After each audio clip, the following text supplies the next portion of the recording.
دختر 22 ساله من. سلام. دختری که حالا 1 سال از من جلوتری. نمیدونم اینو کجا میخونی. شاید توی اتاق خودت، شاید توی خونه‌ای که مدتیه رویای داشتنش رو داری، شاید هم وسط یه روز شلوغ که بالاخره چند دقیقه برای خودت کنار گذاشتی. الان که دارم برات مینویسم اول 21 سالگیمه. حس عجیبی دارم، یه جور بلوغ بی صدا، یه جور دلگرمی ناپیدا. میدونم که قراره شغل جدیدمو شروع کنم، ولی هنوز دقیق نمیدونم که قراره چی پیش بیاد. نمیدونم چقدر سختی در پیشه یا چقدر مسیر هموار میشه. فقط میدونم که قراره قدم بردارم و همین قدم اول برای منی که همیشه دنبال معنا میگردم یه شروع بزرگه، خیلی بزرگ. خیلی چیزها هست که دلم میخواد توی این سال برسم بهش. دلم میخواد خونم رو داشته باشم، نه فقط یه سقف، یه جایی که بتونه پناه امن من باشه، با گوشه‌ای که بتونم توش نفس بکشم، آروم بشم، یه خونه‌ای که بوی صمیمیت بده، نه لزوما بوی عشق گرون قیمت.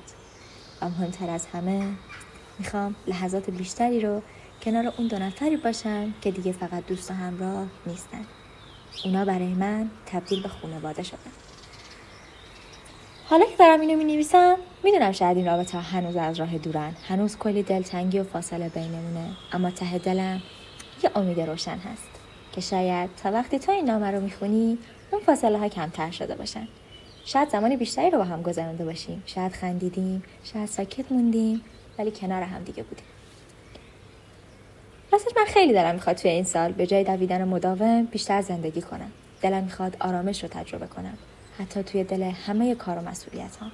یاد بگیرم چطوری خودم باشم، بدون عذرخواهی، بدون مقایسه و بدون عجله. تو الان خیلی چیزها رو میدونی که من هنوز نمیدونم. تو تجربهشون کردی، لمسشون کردی. شاید خسته شدی، شاید بعضی شبها دلت گرفت، شاید بعضی روزها دلت خواست همه چی رو ول کنی. فقط میخوام یادت بشه من اینجا توی گذشته تو تمام تلاشمو کردم، با تردید و امید و دلشوره، ولی با همه صداقتم. اگر رسیدی به یه نقطه‌ای که حس کردی دارم زندگی میکنم، حتی برای چند لحظه لطفاً لبخند بزن، برای خودت، برای من. و اگه هنوز گاهی راه تاریکه اشکالی نداره، تو فقط ادامه بده. با همه قلبم، من از 21 سالگی.